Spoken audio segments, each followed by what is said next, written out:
করবেন। এখানে আল্লাহ তাআলার এই কাজটা কোনো অসম্মানের নয় এবং দোষণীয় নয়। সূরা হাদীদের 13 নং আয়াতে কিয়ামতে যে এই মুনাফিকদেরকে অপদস্থ করা হবে সেই ব্যাপারে একটি আয়াত উল্লেখ রয়েছে।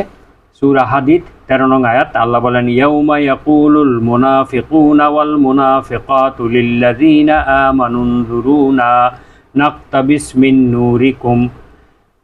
কিয়ামতের দিন মুনাফিক পুরুষ এবং নারীগণ মুমিনদেরকে উদ্দেশ্য করে বলবে, তোমরা একটু থামো, তোমরা একটু আমাদের দিকে তাকাও, আমরা তোমাদের আলো থেকে একটু আলো সংগ্রহ করে নিতে চাই। এখানে বলা বাহুল্য যে কিয়ামতের ময়দান খুব অন্ধকার হবে, সেখানে মুমিনদেরকে আল্লাহ তাআলা আলো বন্টন করে দেবেন। সে আলো নিয়ে তারা কিয়ামতের ময়দানে পথ চলবে। সেখানে মুনাফিকরা তাদের থেকে আলো নিতে চাইবে। তখন কিলা রজিউ ওয়ারাআকুম ফালতামিসু নূরা, তখন মুমিনদের পক্ষ থেকে বলা হবে, তোমরা ফিরে যাও সেখানে যেখান থেকে আমরা আলো এনেছি, সেখান থেকে তোমরা অনুসন্ধান করো, সেখান থেকে আলোর সন্ধান করো, আমাদের কাছ থেকে তোমরা আলো নিতে পারবে না। ফাদুরিবা বাইনাহুম বিসুরিন লাহু বাব, তখন মুমিন এবং মুনাফিকদের মাঝখানে একটি দেওয়াল সৃষ্টি করে দেওয়া হবে, আড়াল সৃষ্টি করে দেওয়া হবে। এই দেওয়ালের মধ্যে একটি দরজা থাকবে, বাতিনুহু ফিহির রহমাতু, দরজার ভিতরে থাকবে আল্লাহর রহমত এবং আল্লাহর নিয়ামত। অযাহিরুহু মিন কিবালিহিল আযাব, আর এই দেওয়ালের বাহিরের অংশে থাকবে কঠিন শাস্তি, আল্লাহর কঠিন শাস্তি সেখানে থাকবে। এটাও মুনাফিকদের জন্য একটি উপহাস। তারা এই মুমিনদের থেকে আলো নিতে চাইলে তারা সেই আলো পাবে না।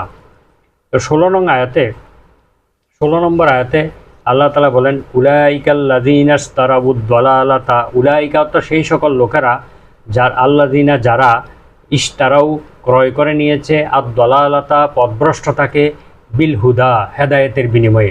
হেদায়েত নামক মহামূল্যবান নিয়ামত তাদের সামনে এসেছিল একেবারে বিনা পয়সায়, তারা একেবারে বিনামূল্যে তারা এই হেদায়েত পেত, কিন্তু এই মহামূল্যবান জিনিসটি তারা এই বিক্রি করে দিয়েছে পথভ্রষ্টতার মাধ্যমে।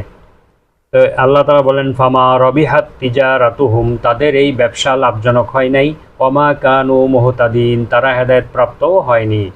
কারণ এখানে ব্যবসার কথা বলার কারণ হচ্ছে, যখন কোরআন অবতীর্ণ হচ্ছিল অর্থাৎ সমসাময়িক সময়ে, তখন আরব দেশে ব্যবসা বাণিজ্যের প্রতি মানুষের ঝোঁক বেশি ছিল, ব্যবসা বাণিজ্যের প্রতি তারা খুবই আকৃষ্ট ছিল।